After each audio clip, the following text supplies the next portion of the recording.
jërë ngeen jëf téléspectateur yi nga xamante ne yéen a ngi ànd ak Walfadjri ànd ak programme Walf TV ñu daal di dalal sunu invité Ablaye Thiam ñu ngi lay nuyu. maa lay fay Diallo. di nuyu itam Cheikh Tidiane Gomis. waaw Abdou Khoudous ñu ngi lay fay. ñu daal di ànd seetaan dossier bi nga xamante ne moom lañ defal El Khayri Aïdara dem gëstu ci centre de formation yi ak yenn club noonu la ñu nekk di dundee bi le jàngaro coronavirus. gannaaw bi autorité yi jëlee ndogal ngir daal di ajandi bépp compétition wala manifestation ngir bañ lii di feebar bi di coronavirus di law boobu nag jur na njàqare ci club yi ak centre de formation ki ci mel ni Dakar Sacré-Cœur bi nga xamante ne dañoo mujjee coppi seeni programme buñ sukkandikoo ci seeni président Mathieu Chupin. Aujourd'hui, ça a un impact considérable sur notre activité, bien évidemment. mbirum jàngoro bi ak ni ñu taxawalee suñu activité yi jural nañu ab gàllankoor yu métti sax ndaxte boo xoolee 75% suñuy liggéeykat yi ñoom ñëpp ñu ngi ci chômage technique ci wàllum sport bi tamit suñu équipe yi muy ci jigéen ñi ak góor ñi kenn tàggatuwul centre bi sax lañu mujjee tëj ñu ngi ci dynamique bi nga xamante ne dañuy ay pexe yi ñu war a lal ngir jàppale suñu joueurs yi ci wàllum nu ñu leen di jëlee en charge ci jigéen ñi wala ci góor ñi suñu personnel bi tamit naka noonu waaye tamit ñu ngi waxtaan ak suñuy partenaire ñu xool yan solution la ñuy am ngir bii la jàngoro bi nga xamante ne tax na ba ñu arrêté lépp ci wàllum tàggat yaram. club sportif traditionnel yi tamit naka noonu ki ci mel ni Mbour Petite Côte foofu naka joueurs yi dañ leen bàyyi ku nekk ñibbi sa kër. dañ leen plan pour seen entraînement maanaam jox nañ leen ay recommandations pour bu ñu demee ñu maintenir physiquement. donc loolu bokk na ci plan yi nga xam ne jox nañ leen ko parce que 3 semaines quand même d'hibernation nekkul lu ndaw quoi donc feebar bi lëmbee jamono tax na nag franchement ñun tam ñu respecter normes yi nga xam ne ak règlement ak recommandation yi jógee ci ministère de la santé et tout raison yooyu moo tax ñu tëj ki suñu siège bi donc libérer joueurs yi ku nekk ñibbi ci famille am. beneen wàllu bu kenn mënta naatable mooy wàllum koppar ci jamono ji ci Dakar Sacré-Cœur ngir am koom-koom jafe na lool ci kàddu yi Mathieu Chupin ndaxte bii le centre bokk na ci li koy gën a andi koppar mooy terrain yu muy daal di loué. Mais il faut comprendre que cette crise, elle ne va pas se résumer à... li ñu war a xam biir feebar yemul ci wàllum santé kese ndax dina laal wàllum koom gi ñun ñi nga xamante ne ay centre lañ yor waaye tamit koom ci àdduna bi yëpp lay laal boo xoolee sax ñun suñu chiffre d'affaires bi wàññi na ci 70% kon mbir mu métti la ñu ngi tax ay xalaat tamit lu ñu war a def lu jëm ci arrêt total bi nga xamante def nañ ko ci activité sportive yi waaye tamit ci wàllum koom gi tamit en tout cas ñu ngi def suñu kéem kattan ngir ñu am ay solution structurelle. Chiffre d'affaires qui est arrêté. bu waa Dakar Sacré-Cœur di am ay jafe-jafe ci wàllum koppar ci club bi di Mbour Petite Côte demeewul noonu ndaxte équipe Mbaye Diouf Diaby nag ñoom jamono ji dañuy noppal ci wàllum koppar yi ndaxte dañoo tëj seen centre bi ba tax na dépense yi wàññeeku ci kàddu yi Waly moom mooy président section football bu Mbour Petite Côte. luñ ciy ñàkk nag par contre ñun dañ ciy souffler un peu. parce que boo amee siège bu opérationnel buy fonctionner donc c'est des dépenses au quotidien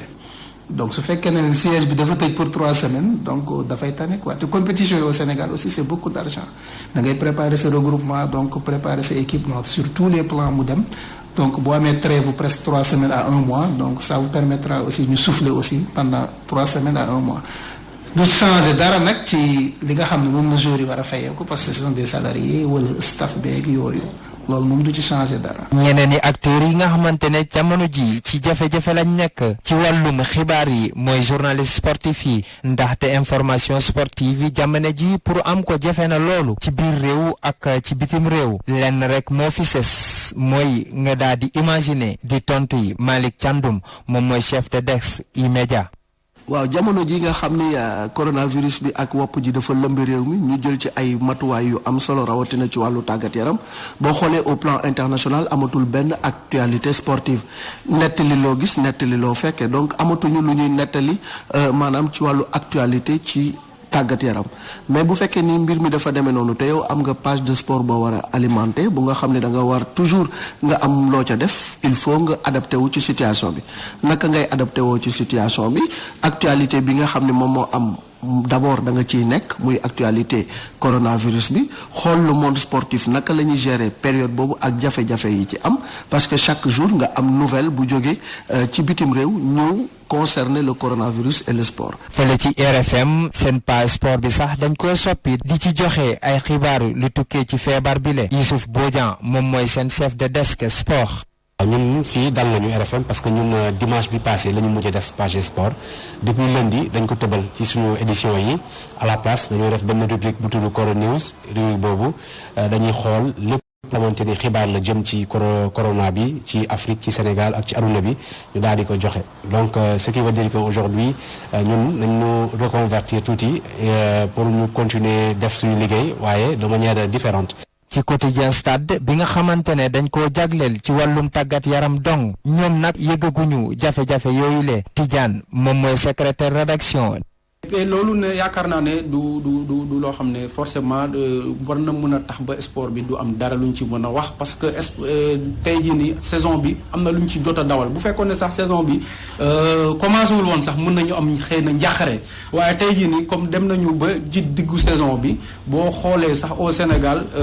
am na ay fait yoo xamante ne tey jii ni war nañ ci mën a ñëwaat mën nañ ci ñëwaat am na question yu bare yoo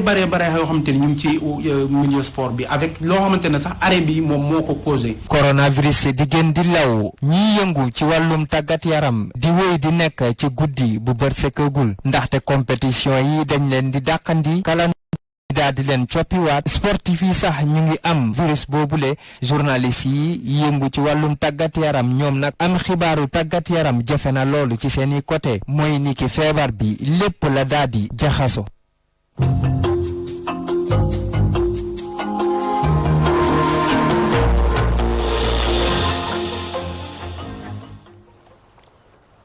jërëjëf Fayal Khayri Adara moo ñu doon defal bile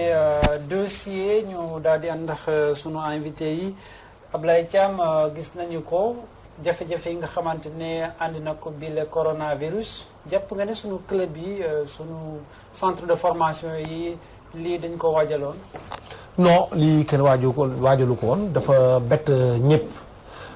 même su fekkente ne aussi mun nañu suñu sukkandikoo ci communication bi nga xam ne ligue professionnelle mu koy mettre en place en passant par son directeur exécutif di Amsatou Fall ak ki nga xam ne moom mooy président Sayer Seck daanaka ñoom dañuy waroon dem ci période de trêve mais man en tant que journaliste li ma ci xam mun naa wax ne en quelque sorte malheur est bon lii su ñëwee aussi day permettre yenn président club yi aujourd'hui ñu souffler parce que ñëpp xam nañu quand même ils sont surendettés daanaka boo waree entraîner ñu bëri amuñ terrain da ngay dem louer terrain pour entraîner te entraînement chaque jour nga koy def jour de match su fekkente ne déplacement da ngay fay ay 300 millions 500 millions su fekkente ne da nga war recevoir donc y a tellement de dépenses yu ñuy faral di def et football professionnel sénégalais baax na sax ñu def ko en place mais boo xoolee li nga xam ne li ñuy woowee ci professionnalisme amagul si ñun parce que professionnalisme aussi amul on n'a pas à réinventer la roue li fi nekk mooy première rentrée de fonds mooy télévision xaalis bi jógee ci football professionnel télévision amul télévision deuxième rentrée de fonds mooy sponsor amul sponsor parce que booy am sponsor il faut nga am télévision am ku koy wone mu gis ne lii kat c'est attractif moo tax mu dem troisième rentrée de fonds billetterie maanaam mooy nit ñi ñooy dagg seen billet ngeen am ay abonnement pour ngeen am quatrième rentrée de fonds mooy collectivité locale lii nii yépp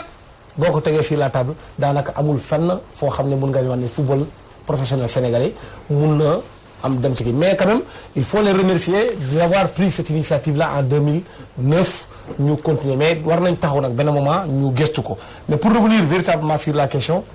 moi je crois que aujourd'hui am na ay club comme ni mu ko waxee léegi peut-être que affaire bi dina leen permettre mu souffler mais techniciens yi dinañu am problème bu rëy parce que dañu établir woon benn plan programme pour duggoon nañ déjà ci rythme bi lu ñu woowee rythme parce que physique ngay daw boo yoree condition physique ak rythme ci match bokkul léegi bu amee rupture bi te par exemple ma jël le cas par exemple di Jaraaf de Dakar wala nga jël le cas de Jeanne d'Arc da ngay bàyyi joueurs yi ñibbi seen gàlle te ñëpp xam nañu fii quand même joueurs Sénégal yi amuñu moyen yi nga xam ne Sadio Mané am na ko Ronaldo am na ko ki nga xam ne Cristiano Ronaldo wala Lionel Messi boo duggee ci biir këram am na fa terrain am na fa fitness mun na def entraînement yëkkati ay poids def lu nekk ci biir këram di entraîner donc li koy manqué mooy contact bi buñ dem nañ ba benn moment sax dañuy tere regroupement entraînement pour regrouper wu donc soo amatul entraînement bi amatul regroupement pour mun a entraîner say joueurs naka nga en tant que technicien naka nga leen mun a tàggate donc franchement loolu mënutul nekk donc ce qui veut dire que véritablement il y a deux aspects ci yi nga xam ne coronavirus indi na ko benn aspect bi mooy sur le plan économique dina laal sport bi bu baax a baax et sur le plan sportif aussi dina indi ay difficulté yu bëri ci ñi nga xam ne ñu ñooy technicien même bu ñu reprendre pour joueurs yi jëlaat rythme parce que on ne sait pas aussi kañ lay kenn xamul kañ lay jeex ñu ngi waaj sax di naan est-ce que état Sénégal nekkul di xalaat confinement mooy ñu tere nit ñi sax léegi génn seen kër ku nekk day toog këram France loolu la def donc bu ñu li ñuy mën a ñaan yàlla tey jii mooy que ni ñu def fexee daal def suñu kémt lay kattan ba gars yi trouver vaccin bi pour ñu mun a faj jàngoro bi sinon la seule solution bi fi am mooy hygiène bi ñu toppatoo li nga xam ne médecins yi wax nañ ko leneen lii mooy confinement ñaari solution yooyu rek boo fi amagum. dégg nañu ko jafe-jafe yi nga xamante ne moom la nekk di wax Ablaye Thiam buñ ci génnee jàpp nga ni ak mooy yi néew yi nga xamante ne moom la ñu am sport sénégalais bi mën na jógaat. waaw xam nga déedéet kii sport Sénégal dafa ndóol sport Sénégal ci boppam moo ndóol kon nag yii bu amee man gisuma xanaa da leen di maanaam day dimbale am na ñu maanaam day dimbale ñii nga xam ne ñooy jiite sport yi discipline yi ñu mel ni ay président de club xam nga ñooñu nga xam ne da ngay jël benn équipe rek fii sunu modèle mooy xam lan la benn nit mooy yore équipe bi. kooku voilà kooku nag moom dina noppal ay poosam dina ko noppal lool voilà loolu moom mooy li nga xam ne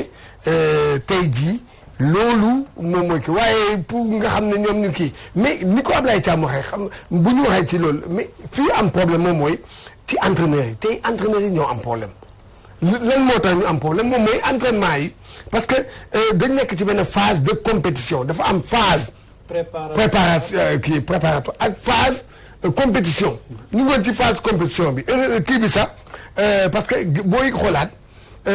fi mu ñëwee dafa ñëw ci benn ci boobu phase aller bi jeex na ñu doon jouer coupe du Sénégal 32e de finale coupe du Sénégal benn semaine lañ leen mayoon waa Ligue Pro championnat professionnel benn semaine rek ñu reprendre woon dégg nga waaye nag loolu nag après dañ doon reprendre après amoon na benn trêve yooyu yëpp am na waaye lii kenn xamul kañ lay kiiwaat ba tax na jaxase na loolu la jaxase côté sportif bi côté kii bi léegi nag am na tam leen loo xam ne tam il faut que ñu sóor ko mooy léegi président yi am na ci président yoo xam ne ndeysaan ñoom dañoo jub dañoo xam àq doomu aadama am na ñoo xam ne xamuñu nag àq doomu aadama ñi am àq doomu aadama mooy dañuy continuer joueurs yi waaw continuer di fay dina ci am na ci man xam naa ci am ñoo xam ne ndeysaan dinañu continuer di fay mais am na ci ñoo xam ne foo la ñuy awee nag ñoom tam ñu waaf bàyyi foofu joueurs yi. waaw doo dégg waaw dina am ñu koy def nag xaaral ba nañ ñaan yàlla rek affaire bi ñëwaat rek nga gis da nga dégg loolu. est-ce que finalement Ablaye Thiam nekkul li nga xamante ne itam xëy na peut-être ci texte yi xaw ma ndax tëral nañu ko ngir ñu xam bu fi dee ni situation bi fii la toll naka la ñuy ràññee ki nga xamante ne moom mooy jiite championnat bi. xam nga loolu mooy lu ñuy woowee vide juridique soo demee pratiquement am na fu nekk tey jii en France ils ont prévu ça. mais à condition que nit ñi egg 30e journée war a des ay 8 journées donc bu ñu eggee foofu ils ont prévu des textes yoo xam ne dañu naan mun nañ fi déclarer diw kii kat équipe bi moom moo ko jiite gis nga sax loolu indi na ay problème bu rëy parce que tey jii Paris Saint-Germain moo jiitu mais France moom ñëpp xam nañu Paris Saint-Germain mooy jiitu ñeneen ñi dañuy xool kon mooy nekk deuxième ak kon mooy nekk troisième Olas nga xam ne dafa am kaddu ci biir France comme club am dafa nekk ci difficulté jéem na sax naan nañu jël championnat bi nii nel ko mais ku mel ni Marseille xam na ne tey jii nii moom ren équipe am dafa am fu mu toll automatiquement daf ko répondre bu méttee te ci dëggam aussi la nekk. donc am na yoo xam ne tamit dañuy jéem a profiter situation bi pour xool li leen arrangé jaaree foofu pour naxasawaale voilà ñi waajaloon wàcc aussi dañuy bëgg sax ñu nii la lépp comme ça léegi ñu reprendre à zéro xam nga loolu dafa indi benn problème mais quand même genre situation yi bu amee kii wax na ko sànq ci nasaraan genre situation yi bu amee dafa am lu ñuy woowee jurisprudence donc il faut que nga soo jógee ci loolu nga xool naka nga mun a def pour ëllëg ci biir lii kat bu amaatee naka la ñu war a toogee loolu mooy lu ñuy woowee une jurisprudence parce que tey jii boo xoolee ñu ngi wax Sénégal rek mais c'est le calendrier international qui est complètement chamboulé. Ligue des champions arrêté nañ ko, l'Euro amatul juin et juillet, FIFA arrêté na daanaka compétition am yëpp. CAF mi nga xam ne moom moo mujjee woon sax jël ay décision te loolu jaaxaloon africain yëpp parce que tamit nag booy organiser 3e ak 4e journée ñëpp xam nañu au Sénégal par exemple l'ensemble des joueurs ñi war a ñëw Europe la ñuy jógee ñii ñu ngi jógee Italie te foofu dafa am coronavirus ñii ñu ngi jógee Angleterre te dafa am coronavirus ñii ñu ngi jógee France donc loolu mais mujjantal gi lu ci gën a rafet rek mooy que ni finalement jël nañu décision ba annuler 3e ak 4e journée kañ lañ koy def kenn xamul jël nañ sax même le CHAN reporté nañ ko. man li ma ci rafetlu ci côté boobu par exemple CHAN bi ñu reporté am na benn côté boo xam ne dañu ne reporté nañ CHAN bi début bi dañ doon wax ne mois de juin lañ koy def bu ñu ko defoon rek def njaaxum parce que mënuñu wax Sénégal africain yëpp mois de juin et juillet mënuñu fa football Coupe d'Afrique bu mag bi ñu jékki-jékki ñu ne CHAN bi nañ ko yóbbu mois de juin et juillet donc ce qui veut dire que loolu day indi benn paradoxe heureusement ils ont dit on reporte c'est-à-dire à une date ultérieure kenn xamul date bi kañ lay am lu tax nag nit ñi di reporter te duñu fixé waat beneen date c'est parce que kenn xamul jàngoro bi kañ lay taxaw fu mu nekk nii amul benn virus amul benn vaccin te Chine li ko laal ak Chine fu mu toll tey mu neex nit ñi ak mu nakari leen mu neex tubaab yi tamit surtout mu nakari leen Chine fait partie des plus grandes puissances sinon su nekkul la plus grande puissance du monde sax devant les États-Unis parce que Chine mooy grenier du monde entier ku fi sol dara muy dàll marque yi ngay dëgg yépp Chine lañ koy defaree ku fi am dara Chine lay jógee donc boo tolloo foofu il faut que nga réfléchir bu baax moo tax nag ñoom ñëpp defoon nañ erreur au début ci njëlbeen ba Chine bu mu amee problème bi ñoom ñëpp dañu yaakaaroon ne chinois yi rek la yem américains yi sax dañu dem ba li tubaab di woowee stigmatisation dañu commencé woon stigmatiser chinois yi di naan virus bi le virus du Wuhan. Tu te souviens de Marc Pompeo lu mu wax mais affaire bi bu mu déplacé wu parce que nit ñi depuis le Big Bang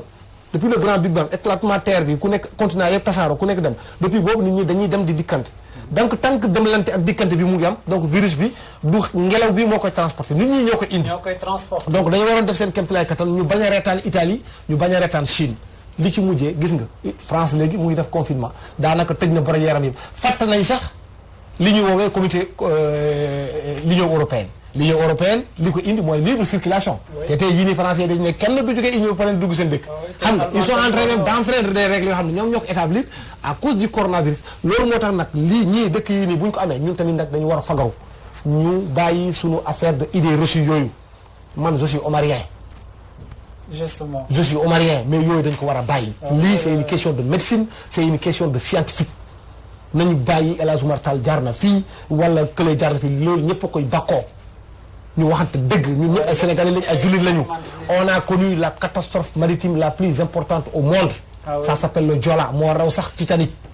Bettenty yàggul 30 femmes décédées l'explosion de l'ammoniac fii la amee on peut compter les morts Daaka Madina Gounass personne ne peut me le dire parce que je suis Haalpulaar xam naa lu fa nekk te pourtant am na ay incendie donc nañu bàyyi lii dara mënuñu fi jot parce que diw jaar na fële diw tëdd na fi diw tëdd na fële dañuy ñaan yàlla li fi am mooy ñu ñaan yàlla nag loolu nag fagol parce que jullit nag li nga mën a am ton arme ñaan la nañ ñaan ñu topp li nga xam ne mesure d'hygiène yi nga xam ne loolu la ministère des sports ministère de la santé tëral ñu toppatoo ko bu baax a baax lépp lu ñuy tere ñu topp ko ba yàlla defal ñu sutura defaral suñu mboolem jullit yëpp sutura mais defal aussi l'ensemble du monde entier ñun ñëpp jàngor bi mu jógee si ngir sutura le sport bi justement Cheikh Tidiane jàpp nga ni ci mesure d'accompagnement financier yi itam fédération bi wala ministère des sports bi war nañoo mën a gunge sport bi waaw xam nga naka jekk sport bi ci boppam dafa ndóol wax naa la ko sànq dafa soxla ndimbal bu ñuy wax ci secteur bi nga xam ne moo ëpp ndimbal waaw sport bi soxla na ko parce que tey jii bu ñuy reprendre xam nga am na ay équipe yoo xam ne wa dañuy loof dootuñu amati dara loolu dëgg la dinañ leen jàppale ci loolu waaye nag il faut ñu xam ne tamit que mbir mi du ñoom rek ñoo ko soxla tey jii dañuy jël sport teg ko fële xam nga lu ñuy def adduna bi Sénégal bi ñëpp soxla xamee la faju avant ak balaa ngay tal sport. surtout avant sax ñun coronavirus bi pour nga faj ci problème. moom laa balaa ngay tal sport xanaa kañ la yow nga tal faju. dégg nga loolu la problème bi tey amul ay kii nañu xaar nañu réglé tey ji ku soxla ñi soxla ndimbal mooy xam ne ñun ñii na ndimbal yi ñëw ñu xeex lii ndimbal pour xeex lii mu jóge fi bu ñu paree nag après nag ñëw ñu xool nag léegi nag ñun ñuy def nag ba maanaam jugaat parce que ne la wóor ne bu neexee yàlla bon li ñu ñaan bu di fi jeexee ci semaine bii ñu reprendre tamit il faut que tamit ñu yokkaat bés yi ci championnat yi compétition yi yooyu yëpp tamit xam nga loolu la. mais wax na aussi lu am solo nga jëgal man parce que su lii jeexee il faut que ñu def suñu introspection. ñun ñëpp. surtout les Africains particulièrement les pays africains. Aujourd'hui il y a les gens qui disent que am na 40 états africains yoo xam ne amuñu sax possibilité. pour def test. 60 ans d'indépendance après amatoo sax loolu wala ñun ñi sax Sénégal boo feebaree nga jéggi fii yépp dem sa yoon muy kilifa yi muy keneen ak keneen donc nañu fexe ba renforcer suñu dëkk surtout encore lu ñuy lekk économie si yëpp ñu koy wax daanaka lépp lu ñuy consommer extérieur lay jógee donc lii buñ fi jógee nag wax dëgg yàlla dañu war a réfléchiraat bu baax a baax a baax Qatar lii dal na ko keroog du jàngaro du dara Arabie Saoudite Irak Émirats arabes unis Égypte ñoo yeewu benn jour rek def blocus depuis 2017 dara du dugg ni avion nii ci géej gi nii par terre parce que benn frontière terrestre la ñu am ak Arabie Saoudite il a fallu que bu ñu réagiré ñu xam ne donc am na leneen lu doon dormir ci ñoom ñu commencé produire seen bopp multiplier seen affaire ñun tamit bu ñu ci jógee nag gis nga Kagame bi nga xam képp kuy africain tey jii lu mu kooku lay bakkoo yi dina Kagame ñu koy wax sax bay président américain yi président français yi ku nekk di wax Kagame li Kagame def dëkkam yeneen président yi war nañ ko mun a def seen dëkk nit kii d'abord da ngay nekk patriote affaire de fonds yi di ko yóbbu feneen ak feneen nos présidents sont plus riches que les présidents des États-Unis bi ministre des sports bi ñëwee ba léegi loolu mooy wax ci suñu paree ci lii wax dëgg yàlla ñu jógee ci loolu ñu def suñu képp lay kattan renforcer suñu agriculture ba am autosuffisance renforcer suñu plateau technique yi renforcer suñu éducation pare ci abri provisoire fexe ba suñu doom yi jàng muy alxuraan bi muy école bi mu leneen ak leneen comme ça léegi leneen lu ci mëntu song ñu mun rek moo leen gën a yitteel loolu nag c'est un problème dëkk boo koy kii il faut que nga fexe ba lii yëpp jógee foofu en tout cas bu ñu jógee si lii man loolu lay ñaan wax dëgg yàlla ñu fexee def suñu kémt lay kattan ba wàññi lépp loo xam ne luy dundal Sénégal muy jógee si extérieur nga xam ne ñun dañ koy defaral suñu bopp muy consommer local bi d'accord ñu dem seeti xalaatu Ousmane Gueye mi nga xamante ne moom moo jiite commission communautaire du comité de gestion des épidémies lépp lu jëm ci wàllum épidémie moom mi daal di sekk ko waxtaan kii di xooxandong moom mu jàpp ne ci jamono bi ñu toll nii tollooguñ ci fu ñuy confiner sénégalais yi ñu teewlu ko. Ousmane Gueye ñu ngi lay nuyu. waaw maa ngi leen di fay. ñu nemmeeku ni depuis bi nga xamante ne doomu aadama bu njëkk am feebaru coronavirus ci Sénégal biñ ko déclaré boobu ba léegi saay su nekk daal dañuy gis nombre bi dafay gën di yokku ana lan moo waral situation bi la. waaw li ñu war a jàpp moom mooy bu kenn réeré mbir ni nombre bi dina yokk loolu yàgg nañ ko wax parce que lu tax jàngoro bi dafa gaaw wala ñaare ñun amuñu ko woon fii sokkee ko woon fii dafa am ñu ko indaale. bi ñu ko indee am na ñoo xam ne xëy na jot nañu isolé seen bopp très rapidement signalé wu am na ñoo xam ne jotuñu ko def ba amoon nañu ay contact comme xam nga suñu famille sénégalaise nu mu toll rek amoon nañu contact mbir mi gën a law mais alhamdulilah ñi ngi contrôler situation bi parce que sénégalais bi ko amoon te ñëw fii am contact yi mu yëpp recensé nañ leen ba ñu ngi leen di suivre ñooñu itam ñi jógee bitim réew ñëw te cosaanoo ñu fii ñooñu alhamdulilah aussi suivre nañ leen te am nañu ci wër ba ñibbi donc situation bi ñu ngi koy contrôler mais kenn bu mu réeree mbir ne dañu am ay cas léegi ay fan dinañ am ay cas parce que feebar bi moo demee noonu dafa am ay phase donc loolu moom bu kenn réeree mbir ne dinañ am ay cas li am solo moom mooy nañu respecté li ci ministère de la santé li ma digal sénégalais yi ak li dogal yi njiitu réew mi jël loolu bu ñu ko respecté la nga koy faral di wax bu ñu ko respecté hygiène yi respecté mesure autorité administrative yi le président de la république lu mu wax wax dëgg yàlla Sénégal mën naa mucc ci mbir mi. d'accord ndax mën nañoo jàpp ne yegg nañ ci situation bi nga xam ne dañuy def confinement maanaam daal fexe rek ba nit ñi toog ci seen kër yi. xam nga mooy li ma waxoon ci jël men rek pandémie bi dafa am ay phase ndax àgg nañ ci phase confinement doomu ko waaye même bu fekkee àgguñu fa bu fekkee autorité sanitaire yi jàngaat nañu situation bi gis ne war nañu mën a proposer président de la république ou bien suñu ministre de la santé pour mu proposer président de la république confinement daañu ko def comme ni ñu defee woon ak yenn yi toogee xool situation yi xam ne bu ñu waxul du baax def nañu suñu avis technique jox ko suñu ministre mu dem présenté ko président de la république président de la république xoolu ci dafa xam ne ay techniciens ñoo ko wax mu jël ndogal wax ko alhamdulilah.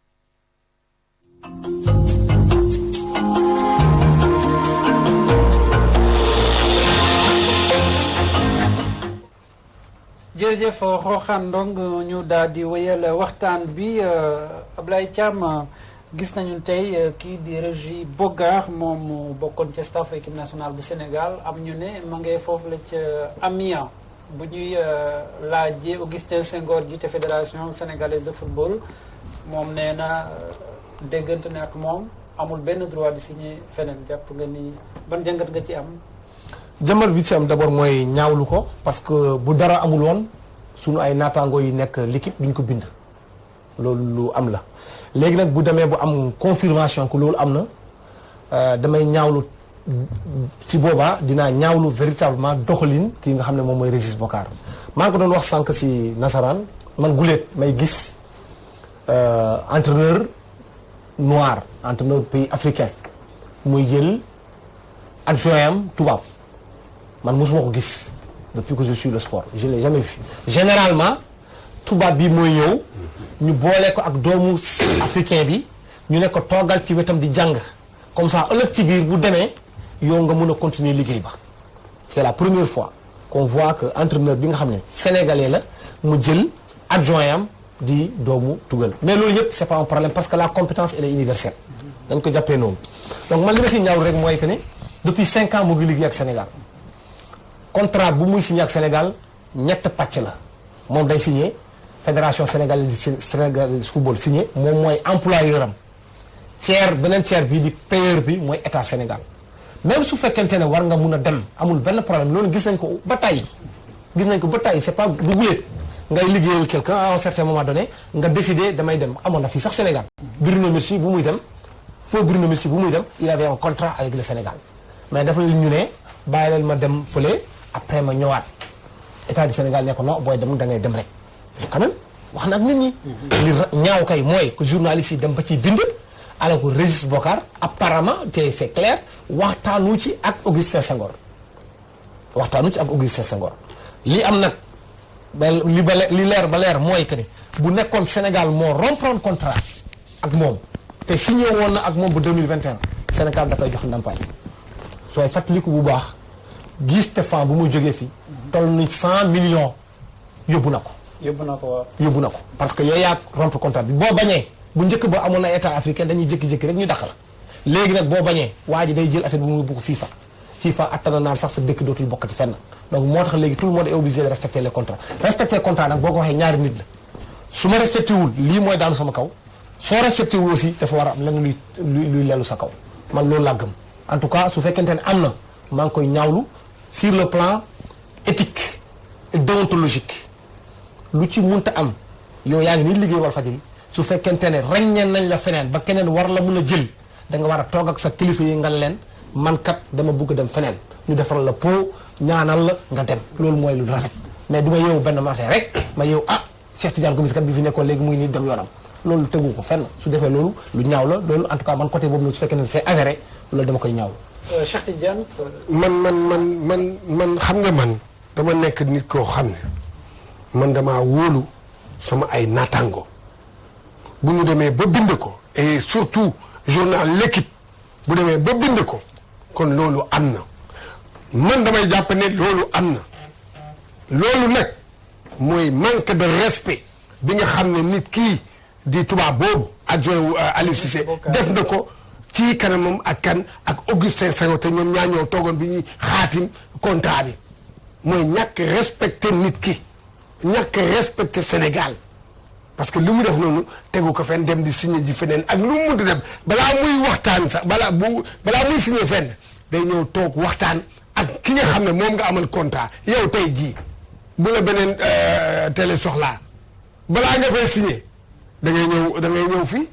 wala boo gisee ne que sa contrat jeexagul da nga leen di wax da ngay honnête ne leen ah sama contrat jeexagul mais lenn moom xam naa ko ci mbir mi umpul Aliou Cissé umpu ko waaw umpu ko de. jàpp nga ne moom ñoom ñaar waxtaan nañ ci umpu ko xamante nañu ñoom ñaar xamante nañ du def dara te du ko ñoom ñaar xamante nañu kon nag léegi nag mbir baa ngi noonu léegi nag man li ma ciy wax lenn laa ci wax man sama wax du ci gudd du ci kii xam nga lan la jalgati nga dàq ci biti wala ne la kaay waa jëlal sa bagage demal waaw mu jeex parce que daal lii mooy man ku ma respecté wul man damay wane sama bopp man dama respecté sama bopp parce que loolu moo am. d'accord ñu lay jaajëfal. jërëjëf kontaan naa si yow. kontaan tam ci saa ci invitation bi. non ñoo bokk fii sama kër la. ñu jégalu ndax sax léegi invité nit wóor ndax. waaw war ngeen nag door mesure de kii gis naa ko boo ñëwee ñu kii mais distance bi respecté leen ko. surtout man ay genre man tukulóor laa quoi man ay genre les Bissau Guinéen la ak yooyu noonu man. dañoo ma leen quoi. xam nga kóllëre kóllëre fan lay féete ginnaaw lay féete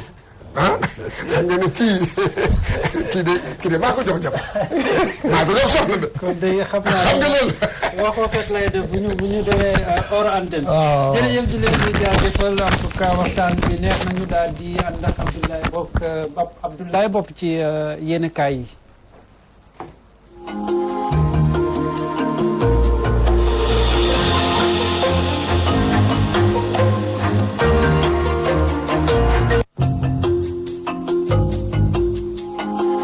dalli nag jàmm yéen kaay yëpp a xeendoo tey ne lim nga yokkootina toll nañ ci fanweeri doomi aadama ak juróom-benn yi am jàngoro ji di coronavirus ci ñooñee am ñaar ñuñ ca jot a faj bu dee Grand Yoff moom am na kaam bu njëkk ci jàngoro ji di coronavirus bekkooke ma nga ca lalu hôpital ci biir yéen kaay bi di Walf Quotidien kuréel gi boot imaam yeeg ulema yi ne waxtaan nañu ba tënku ci kàddu ngir dakkalagum maanaam ajandeegum julip mbooloo ci ajuma nguur gi jël angar ba ne ci aéroport bu Yoff jagleel ko ñañ fa war a ber ngir saytu leen ci jàngoro ji di covid-19 yéen kaay bi di Sud Quotidien jommi jomet la xëyee tey ne cey àddina fu mu jëm ndax covid-19 mi lëmbee àddina gi jàngoro jaa ngi wéy di law fépp àddina jaxasoo nit ñi jaaxle lool tiitaange gane si leen OMS di organisation mondiale de la santé te di saytu wérgu yaram ci àddina gi jot na dànkaafu Afrique ne jot na Afrique yeewu jël ay matuwaayam te xam ne mun na dund lu tar ci bile jàngoro covid-19 OMS gis ne ñi jàngoro bi def ci réewum tubaab yi bu yegsee fi ci Afrique mun naa doon musiba ci askan wi yéenekaay bi ñu fàttali ne kenn ci doomu Afrique faatu na ci di vice-présidente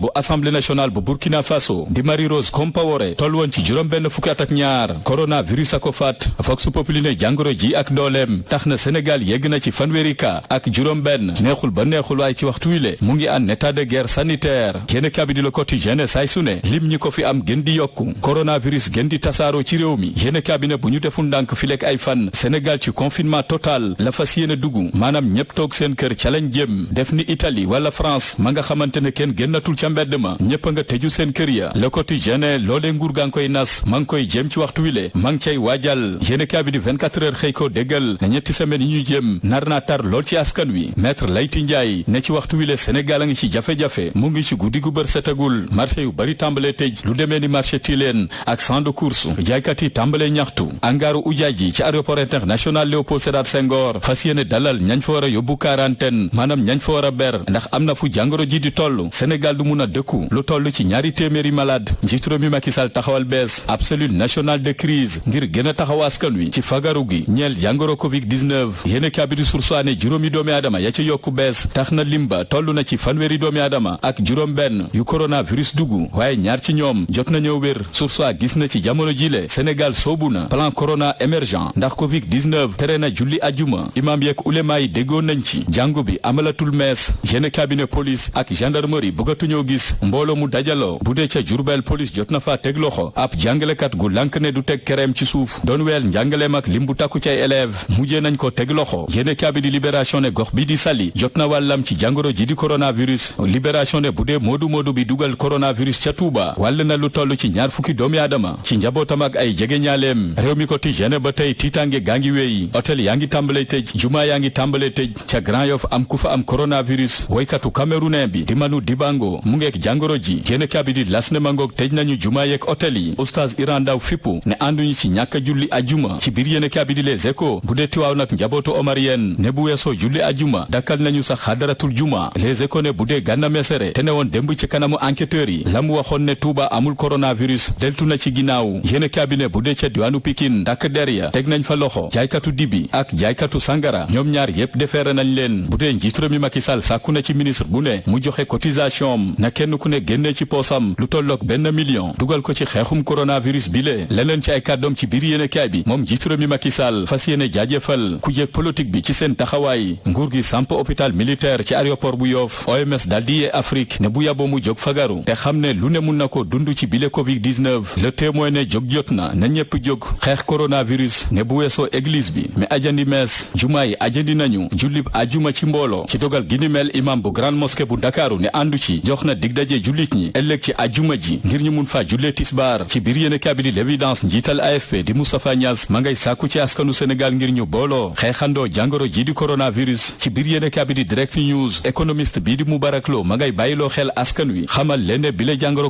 Covid-19 mun naa nasaxal koom-koomu Afrique direct news ne Italie ma ngi cay daj lu metti ndax lu toll ci ñeenti téeméeri doomi aadama ak juróom-ñaar fukk ak juróom ñoo ñàkk seen bakkan ci diiruk benn fan yéene kabidi enquête ne toll nañu ci fukki immigré ak juróom-ñeent bawoo Espagne yàggut bëggoon a dugg si Sénégal te mujjee tàggatembe ca frontière Mauritanie yéene kabine ñooñee seen bakkan a ngi ci xottu gerte tiit nañu jaaxle nañu mar nañu ña ngay woote wàllu yéene kabidi Le Soleil xëy dalal directeur général adjoint bu OMS mi jot a rafetlu taxawaayu njiitu réew mi Macky Sall ne wane na ku mat njiit gannaaw dogal gi mu jël ngir aar Sénégal ci jàngoro ji di coronavirus OMS ne na Sénégal def kemtalaay kàttanam ngir jàngoro ji bañ fee law waa Grand Place xëy dalal Alioune Lo njiital mouvement Sénégal conscient gis ne bile jàngoro coronavirus loraange lay doon ci suñu koom-koom te ndaw ñu bari ñoo ci gën a loru Alioune Lo ne bu sañoon nguur gi gëstu kaw gi taxawu leen ci fàggu gi ñeel xeex jàngoro ji di coronavirus njiital mouvement Sénégal conscient ne bile jàngoro Covid-19 ña ci ñëpp dugal seen loxo ngir mun ko fee jëlee waaye lu aju ci campagne gerte gi Alioune Lo bu jaamal njiital mouvement Sénégal conscient gis ne ñenn ci opérateur économique yi ñoo gën a yées ñañu duppe ay gros producteur Alioune Lo ne ndax yooyu la opérateur économique dañuy dund saay su ne ci ndoddu béykat yi waaye lu aju ci production agricole bi ci atum ren ji weesuwul juróom-benn téeméeri junni tonne croissance gañu ne yegg na ci 6% Alioune Lo ne béykat yi yegguñu ko daal dina sàkku ci joriñ gi ñu denk wàllu mbéy mi buy diisoo nay diisoog béykat yi ñu wax ko li xew wax ko jafe-jafe yi mbéy mi di dund waa Grand Place ne bu dee ca Louga askan wa nelawatuñu bay yandoor ndax ñàkkum kaaraange gu tar ca dëkk bii di widdu ak Ganina Samba boo yaa ngi fay yaataayu mbégu dégg bëccëg ña ngay dëkkee di songu askan wa yéene cabinet gendarmerie bu yang-yang ubbi na ceeb enquête ngir mun leen a teg loxo.